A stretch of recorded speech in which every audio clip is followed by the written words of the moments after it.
Bien, vamos a ver cómo encontrar un conjunto de las partes. Para eso tenemos en cuenta la definición, que dice que dado un conjunto S, el conjunto de las partes de S es el conjunto de todos los subconjuntos de S.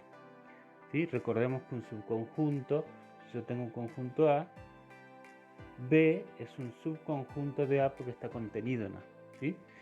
Y después lo que vamos a utilizar es que si un conjunto tiene n elementos, entonces el conjunto de las partes tiene 2 a la n elementos.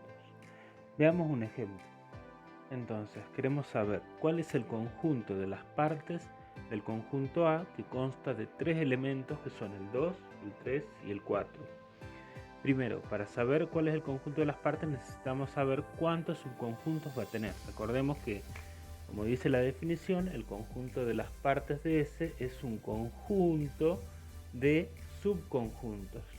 ¿Sí? Entonces, ¿cómo lo vamos a denotar? Conjunto de las partes de A es igual a un conjunto. Siempre cuando hablamos de conjunto ponemos llaves. Y vamos a poner subconjuntos acá. ¿Sí? No lo vamos a poner como elementos, sino entre llaves. Ahora, ¿cuántos subconjuntos va a tener el conjunto de las partes? Es lo que me dice acá. Si el conjunto, en este caso el conjunto A, tiene n elementos, que en este caso son 3, el conjunto de las partes tiene 2 a la n elementos. Entonces, si A tiene 3 elementos, el conjunto de las partes va a tener 2 al cubo. Ese 3 es el que va en la potencia, es decir, 8 elementos. El conjunto de las partes va a tener 8 elementos, es decir, 8 subconjuntos, que van a ser el subconjunto formado por el 2, el formado por el 3, el formado por el 4. Luego, el subconjunto formado por el 2 y el 3, por el 3 y el 4. Hasta ahí tenemos 5, nos faltan 6 y el que nos falta es el 2 y el 4. 2, 4, 3, 6, ahí tenemos. Acá el orden no importa, el subconjunto formado por el 2 y el 3 es lo mismo que el 3, 2. No hace falta ponerlo dos veces porque serían iguales en ese caso. Entonces se pone, lo importante es que difieran en al menos un elemento. Y también son subconjuntos del conjunto de las partes el vacío, que es el conjunto que no tiene ningún elemento, y el mismo conjunto A. ¿Sí? El conjunto original, el que nos dan 2, 3, 4. Cerramos llave y ahí tenemos 1, 2, 3, 4, 5, 6, 7, los 8 elementos del conjunto de las partes. Y ahí queda terminado.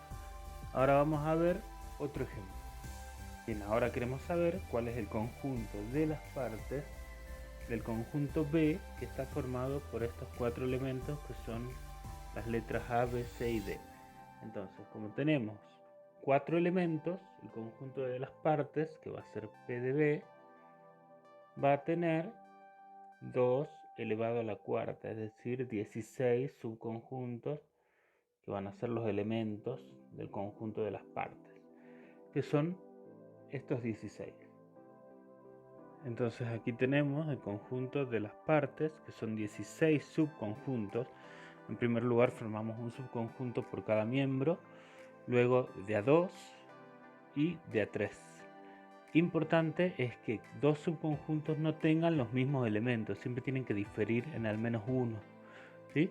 Y por último, el vacío y el mismo conjunto de los 4 elementos también forman parte del conjunto de las partes. En total tienen que ser 16 elementos.